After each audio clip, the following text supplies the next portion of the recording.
Hey, what's up guys, aarava here, and welcome back to the episode of my F1 2020 My Team Career Mode, episode 126 today for the Italian Grand Prix in Season 7. If you guys did miss the previous one at the Belgium Grand Prix, then be sure to go check that one out before you see this one. That was a very chaotic episode, I think we can agree. It was, chaos for me, especially on lap number 1, after having a horrendous start, nearly going into anti-stall, and then, of course, as you guys clearly saw, well, by the thumbnail alone, on the episode, spun around by Latifi, having to do a massive recovery drive, and in the end of it was actually a stonking effort to recover from where we were, which was second last place on lap 1.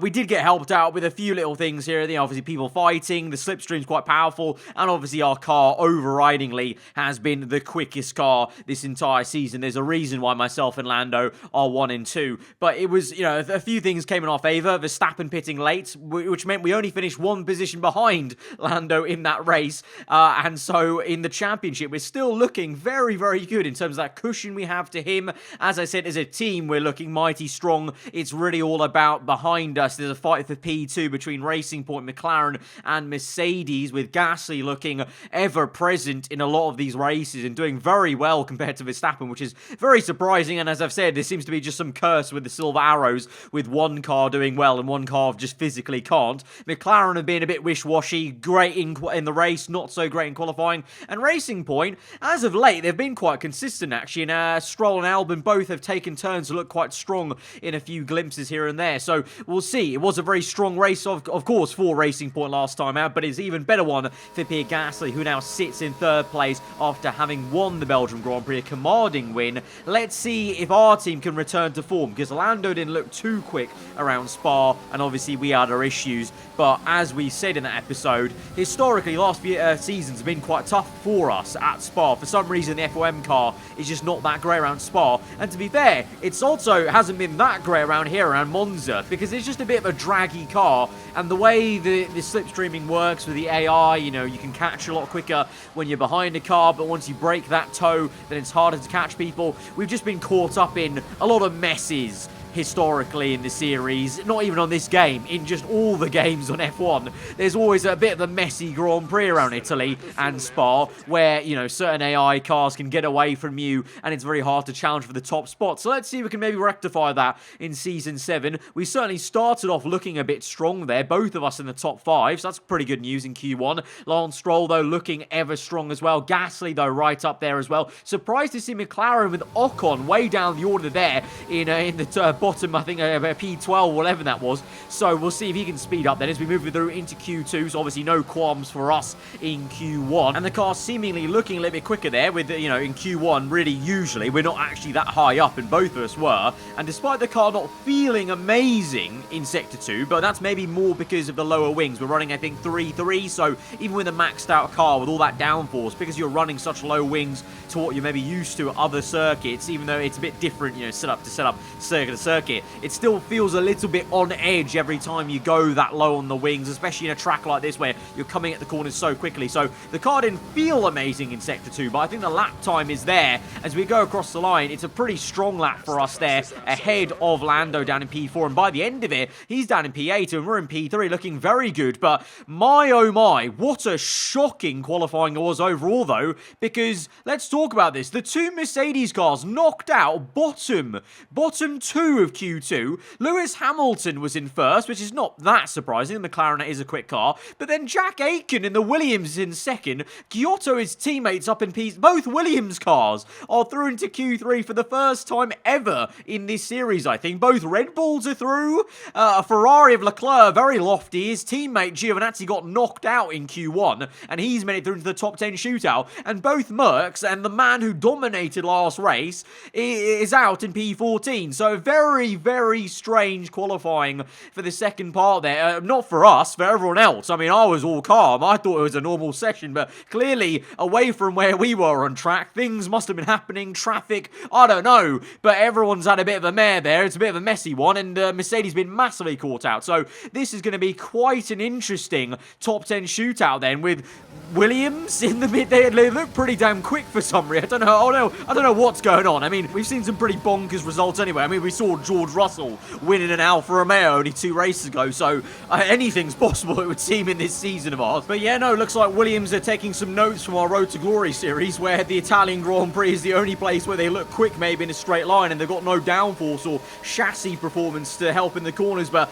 we now go into the top 10 shootout, and it's very overcast, and we've got a lot of traffic and company here behind us, and Albon is he's on his flyer, I think, and it's really poor timing that we've seemed to have exited on our flyer literally at the same time as him. So I'm really hoping we don't give him a helping tow, but to be honest, I'm probably not. I'm probably holding him up, because you can see there, very understeery through the second sector, through Ascari, almost went, you know, off circuit on the right hand side on the AstroTurf, because I went so deep into the left hand of Ascari. And as we go through Parabolica as well, having to defend against Albon, which doesn't help us or him, so very annoying. And look at that, so he was on a flyer, he finishes and he goes faster than us despite being behind us, because I think he caught up some time from where he was behind us. So absolutely catastrophic. I don't know how that's actually occurred. I was fully ready for him to be behind us.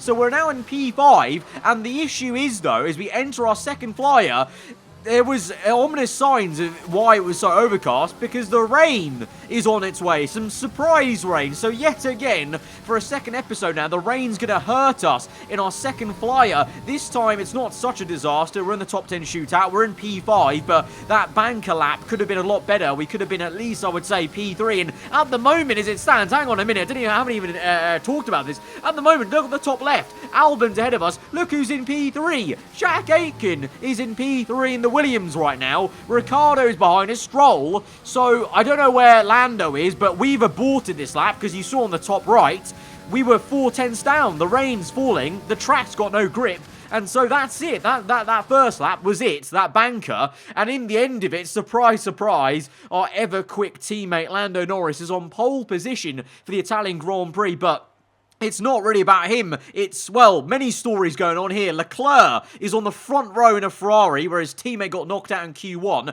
Both Williams cars were through. Jack Aitken somehow gone 1 second quicker than Giotto to get into the second row in third place in a Williams car. And Albon finished ahead of us, despite being behind us the entire lap on his flyer as well. Good. Many things have occurred here. None of them I understand. And now we're going to a Grand Prix where we've got to fight back to try and limit the damage of Lando off pole position, but we've maybe got some madness with a lot of these other cars we're not used to being here in the mix with us. Let's go to the grid for the Grand Prix. It's time for the Italian Grand Prix once again, here at the beloved and iconic Autodromo Nazionale di Monza. With the lowest downforce and drag of any circuit in the season, expect to see drivers making the most of the slipstream effect here today. With top speeds up to 215 miles per hour and an average lap speed of around 155 miles per hour, Monza's reputation as one of the fastest circuits in the sport is well earned. We have 11 corners on this 3.6-mile track, with the best overtaking chance coming into the heavy braking zone of the Turn 1 chicane. And as always, a man with plenty of racing experience joins me in the commentary box. Today it's Anthony Davidson. Tell me, Ant, you're no stranger to surviving the melee of Turn 1. So how do you keep out of trouble when there's so much going on around you? There are 3 main things to worry about there, Crofty. Positioning, awareness and discipline. First, you have to put your car in a bit of space and make sure you have room to react to what the others are doing. Then you have to watch your mirrors and listen to the sounds around you to get a sense of where everyone is. And finally, just don't get too greedy. Just because a gap exists doesn't always mean you should go for it. With the race minutes away from starting, here's what today's grid rundown looks like. Lando Norris put in a fantastic lap yesterday and will start from pole position. And it's Charles Leclerc in P2. Looking down the rest of the grid, we have Aitken, Albon, the owner driver, and Stroll, Hamilton, Giotto, Sainz, and Valtteri Bottas, Kvyat, Matsushita, Esteban Ocon, and Gasly, Verstappen, Ricciardo, Antonio Giovinazzi, and Nick de Vries, Russell, Magnussen, Latifi, and Mick Schumacher. Which of these talented drivers will come out on top today? So that was a rather bonkers Saturday and qualifying portion of this video. I still don't actually understand how that's any of that's occurred. You know, even away from the Williams car, I don't know how Leclerc's qualified so high and his teammates out in Q1. I'm still baffled that the Mercedes car's looking so strong last episode, and then both were knocked out. I guess they're just getting laps in or whatnot, but I mean, beside the point, we're in P5. Our teammate, our championship rival, our main one, is on pole position. So we've got to initially, at the start of this one, hopefully have a better start than we had at Belgium, and we go forwards rather than backwards and try and get close to him, because as has been the case at Italy, kind of like Spa in a way as well, if Lando gets away and breaks that 1 second, it's going to be very hard to catch him and do anything about it if I'm stuck fighting on the people. But that may be a very big chance that we're going to have to accept today, because I am in P5. I am right in the thick of it, so it's going to be hard. I've got a racing point ahead of me. That might be very quick. We've got one right behind me as well, and you've got to say at some point the McLarens will come through, the Mercedes will probably come through as well. So I don't know how this one is going to go. It's going to be maybe another bit of a crazy one for us at the start, but let's just try and do the best job we can. It's going to be a one-stop tyre wear, maybe a little bit of an issue at the end of stints, but I can't imagine it's going to be an overriding factor, as it has always been the case at Italy. It's not usually an overriding factor, but you never know. Let's see. Here we go then at the Italian Grand Prix. We've got a Ferrari on the front row, so I'm sure the crowd will be excited for that. But here we go then to 5 red lights, and we're underway for the Italian Grand Prix. 27 laps around Monza to go, and it's a pretty mediocre start, and actually a stonking one for Lance Stroll. And Leclerc has a little look at Lando on the inside of turn 1. We go around the outside to try and re-overtake Stroll. It's a little bit tight on the apex there, and Albon is able to keep the P4, but we tried our best to get stuck in, but at least we re-overtook Lance Stroll. And Leclerc had a little go at Lando, but instead actually used that to just defend against the Williams car, which is a pretty mad sentence, but it is Williams v Ferrari, and Leclerc is maintaining second place just about ahead of Jack Aitken, who is still in third place. Albon has not overtaken him yet, quite surprising,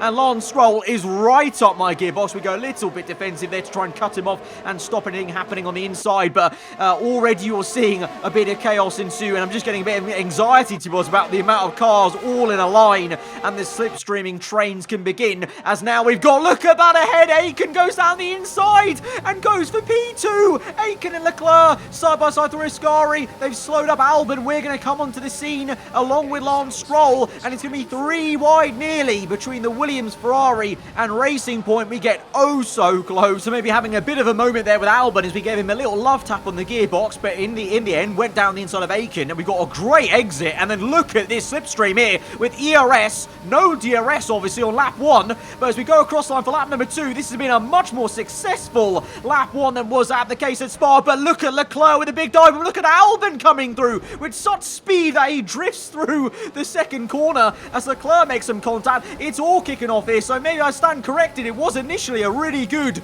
lap 1 to 2. We're up into P2 briefly. We now somehow found ourselves down 3 positions in P5, and Hamilton has joined the party as it was 3-1 into turn 1, and it's all just kicking off now as Hamilton tries his best to get Albon. We have a little look, but I'm not going to be able to make a move on the inside there, and I'm so poor through these next 2 corners compared to the AI, and you're going to see that in broad daylight here as Ocon sends one down the inside and pretty much pulls my pants down there on the right-hander, because that's not usually a place you overtake ever around here, but he's done it because I got such a poor entry and exit through the previous right, and now Aitken is back down the inside and he's made the overtake. I have just been overtaken and done by a Williams of Aitken. I don't know what's going on this Grand Prix. Meanwhile, it's chaos here, but in P1, you may have noticed, Lando's had no action. He's probably a few seconds down the road, so it really is exactly what I said. Unfortunately, he's gotten away from pole position, and with this chaos that you always have with cars being close together, we're just losing time. We're losing each other time by battling so hard, but it's nearly going to be 4 wide. It is 3 wide between the 2 McLarens now of Ocon, Hamilton and Albon. I'm going to try and at least re-overtake Aitken to set myself up for an overtake later on, but even that's proving difficult because there's just not enough room to work with. I'm getting boxed in by Ocon, and I've been done on the exit by Aitken despite being in rich mix, deploying ERS, because the slipstream's so good and the acceleration is just there. He's got a better exit as we now try and sail one round the outside. The 2 McLarens now are having a ding-dong as they make some contact. Hamilton and Ocon getting a bit sketchy there, and Albon is getting away from us now in P3 as we have to defend against Aitken, and Hamilton and Ocon have made contact, and Hamilton Hamilton has nearly taken us out. And, oh, Aiken's out. Aiken in nothing. Stroll, that was, has made a collision. There's been a massive incident. And the full course safety car is out. And that was literally, that all occurred in like 3 seconds. And this is why, this is what happened then. So, it was Hamilton and Ocon that made some contact. So they already made contact before. This is a second bit of contact. And it's enough that it upsets Hamilton. He spins. I have to take avoiding action. Hamilton spins round. He's facing backwards. Luckily, he doesn't actually get crashed into. So Hamilton's still in this race. But for us, we took avoiding action. We went across the grass. And then behind us, whoa, Stroll also had to take avoiding action because of Hamilton's spinning car. But even worse than with me, Stroll completely lost the back end and crashed into Aiken. And I think Aiken's out now, unfortunately. And Stroll, ironically, is not. So that's actually really bad luck for the Brit in the Williams car, who qualified in P3. He was fighting with us still at that point in the race. But yeah, really unfortunate. Hamilton just completely lost it. And to be fair, if I do say so myself, I think we did a pretty good job at avoiding any kind of contact with Hamilton. It could have been a disaster. It could have been a T-bone collision. It could have been a DNF at that point. So the fact we're still in this race then, in now what is P7, as I think one of the Mercedes of Verstappen had to pit there. So I think he may be caught up in something or other in that safety car period. The fact we're in P7 still, after all of that, is actually a bit of a miracle. Hamilton is still in this race as well, but he's now at the back of the grid. I think he's made a pit stop, though, under the safety car, so he's going a bit bold. But because we're so high up here, I don't think there was any reason for us to risk an early pit stop, because it's still very early in the Grand Prix. These tyres should go at least another 6 or 7 laps. So here we are then on the restart, and we tried to look at Matsushita in the Alpine car, but again, Matsushita, a few times when we've been near him, and Latifi hits us on the rear end again there, so that gave me some PTSD from Belgium. But anytime we've seen the Alpine car, he's been very aggressive, and he's overtaken Sainz, and he's going for a move on Leclerc, despite having a 5-second penalty for, I think, overtaking under the yellow flags. But here we are then, looking to make a triple overtake if we can. Here we go, 1, 2, Red Bull and Ferrari. We get put on the grass a little bit there by the Alpine, not giving us too much room to work with. We go down the inside, bit of a screen freeze whilst we do it, but we essentially just went so deep, slowed down the car, somehow drifted it through into turn 2, made a little bit of contact with the Japanese driver, but not enough. It really wasn't. It was a tiny wince, and we made a triple overtake then, a crucial one, because it now means we've got clean air to chase after these 3. So obviously with the full course safety car, that helped us out. Lando's gap in P1 was eroded, and so now that gives us a little bit of a fighting chance. Maybe if other things were to occur in this race, maybe we could catch up to him.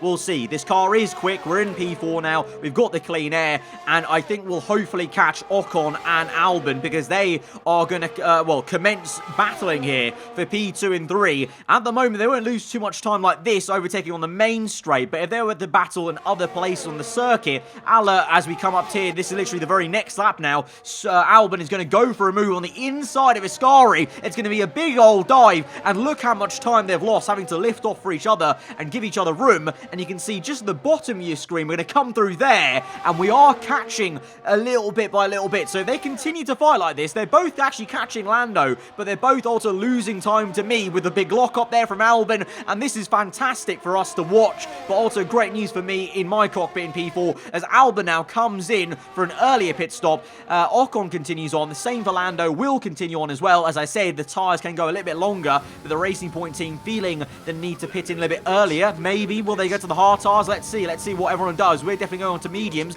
but we continue on for the longest in this race to lap 13. So that's basically showing you why I never really thought about pitting under that early safety car, because we're going so much longer on these soft compounded tyres. So here we are now in for a set of medium tyres, and remember Hamilton, who did pit under the safety car, although he may get some track position, he's now going to be on very worn mediums. 13 laps longer he's gone on those, so I don't think they're going to be really that great by the end of the race. So I really do think this was the better way to go. We're in the top 4 still somehow now, which is really bonkers considering that incident, and we're so far off the circuit on the grass.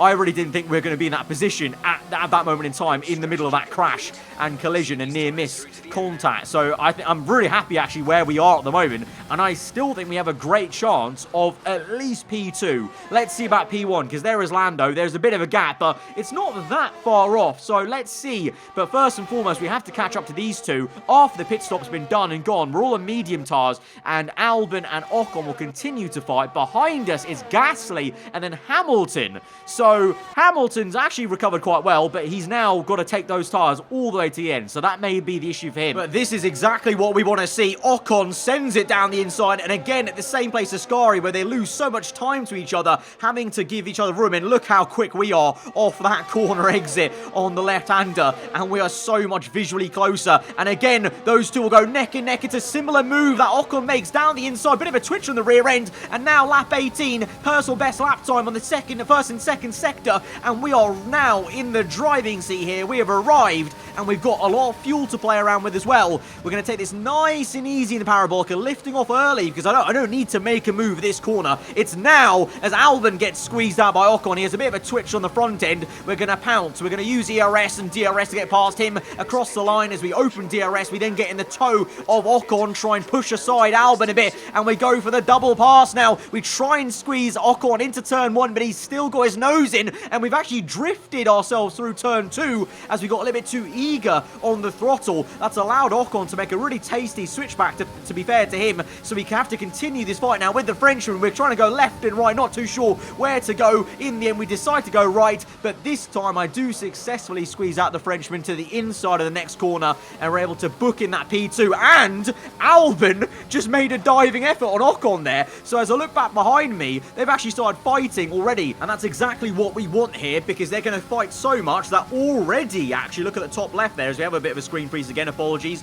We're already over 1 second ahead of Albon, so he's not going to get DRS, and as we move through on the very next lap, that copycat move again that Ocon's loved to make so many times this Grand Prix on the inside of Ascari to re-overtake Albon. They're still squabbling on the next lap, and they've fought so much just on 1 lap that Gasly has now caught up to them, as now Albon gets back through to the inside, tries to make a move into parabolica, doesn't quite do it, but look, they've held each other up so much now to that final corner again that Gasly is now fully here, and he might even fancy his chances with DRS. He's got a brilliant run, and look at the Frenchman go in the Mercedes car, round the outside of not 1 but 2 cars, and tries to make the double overtake. Doesn't quite do it on the exit. Looks like Albon will maintain the P3, but Gasly's now arrived, and it's now a 3-way fight for P3. But that's great news for me. They can carry on squabbling for the last podium slot, as Gasly again is going to try on the outside, and it's just going to lose them more. They're just losing time to me, which is great news, because now I can breathe, I can concentrate on just trying my best to try and close up to Lando's. We move on to lap 21 then. You can see on the top left, they're still switching positions, left, right, and centre, and we've now got a 3.5 gap. Nearly 4 seconds, actually, it looks like there, and it's only been a few laps since we overtook them. So if anything, this little sequence here we're watching is really just a testament to how much time you can lose fighting people at Monza. But on lap 22, the next lap, we get thrown a curveball as the full course safety car is out again for the second time now for Kevin Magnussen retiring. And well, I didn't know how to feel about this, because it's good news for us, but also bad in a way, because we're now going to bunch up and we might be susceptible to a fight from behind. But that is why the full course safety car got called out. Magnussen just pulled up on the right in the second sector, so I was a little bit baffled why they called the full course safety car for that. But it does mean we are going to have half a chance here, maybe, to attack now our teammate, our championship rival for P1. But the reason why I'm a little bit, hesitant is because equally it means that Ocon, Gasly, and Albon are now right back in my slipstream. So at the moment, well and truly, we could also lose a position, knowing how good the toe is, knowing how aggressive these AI are with slipstreaming. As we ready ourselves for the restart here, we've got 3 laps to go. We've also got to be wary of people behind us and not just trying to look forwards and try and go for this race win. But that's at the start initially what we're going to try and do. We're waiting for Lando to go. He is the control of this, and we've been caught out a little bit there as we mistimed and misjudged when he was going to go, and he's got a bit of a gap to us already of 2 tenths there. But we get in the slipstream. He goes defensive. Can we do anything on the outside? We go for a little half lunge, but he places his car very well. We lock up, and he's actually done really well, to be fair to him, to just place his car perfectly and defend that P1 position. position, and then look at the exit he got, and as I said, I've now turned to looking behind me because Ocon is right up my gearbox. We go defensive on the inside now. He's there on the outside. The proximity arrow went red, so he was fully alongside us, and we've had to defend against him. And so we now move on to the last lap of the Grand Prix, and DRS is now enabled. This is it, the last lap. We're still defending against Ocon because he's been hammering me this entire time. As he now goes for a lunge, we go very deep into turn 1 to try and maintain P2. In doing so, though, that helps us gain a bit of time on Lando, who's been a bit slow off that exit compared to how he was on lap 24 to 5. And so we've actually got away from Ocon a bit as well. So do we have half a chance here on the last lap to maybe try on the last sector? I don't know. A last-ditch effort to get this race win, because we're actually right here. I don't know what's happening with Lando there. He's gone a bit slow in the first sector. This second sector, though, he'll gain a bit of time because I'm, like I said, very poor through these next two corners.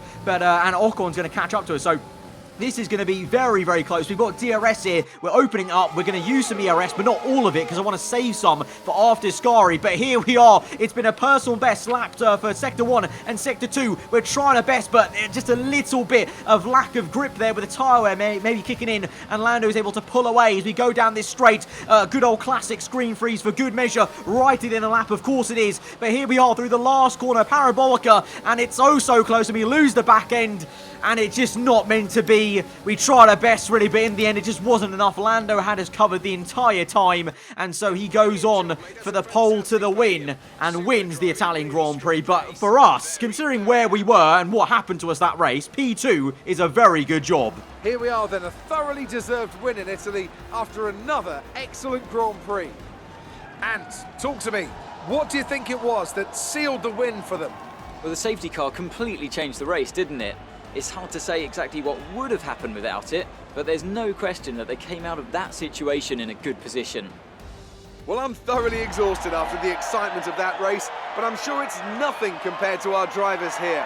They've worked hard to make it up there, and it's great to see them make their way out onto the podium. So it's another 1-2 then for the Quadrant AAR F1 team this season. Really nice stuff. You know, as a team owner, very, very happy. As the driver owner in one of the cars, obviously not so much in terms of we get 7 points taken us off us in terms of our lead in the championship. So it's now a 9-point gap, which is less comfortable now. You know, that's if Lando wins one more race, then it's going to be very, very frosty. So we need to watch out for that. Singapore next. I've always enjoyed Singapore. It's always been quite a good one for us, actually. You know, it's always chaos, don't get me wrong, but we've always somehow had a bit of good luck, I feel, around Singapore. So let's see about that one. And Italy has always been a very tough one for me. As I said, we just get caught up in so much action and slipstreaming. The fact that we had that today, but actually managed to break away from that a little bit and get the P2 and come back through from what was, P9 at one point across the grass in the early stages. I'm actually coming away from this race really happy, and we've limited the damage as much as we could, because today, well and truly, Lando was the quickest man out there in our car in P1, so the best we could have hoped for maybe was P2, so fair plays. And as I said, it could have been a lot worse if you consider how close we were to maybe DNFing with Hamilton there earlier. So if you guys did enjoy that absolute chaos, then be sure to smash that like button. Let me know what you thought in the comments below. If you're new around here, then do get subscribed for weekly Formula 1 content. I'll see you guys next time. Goodbye.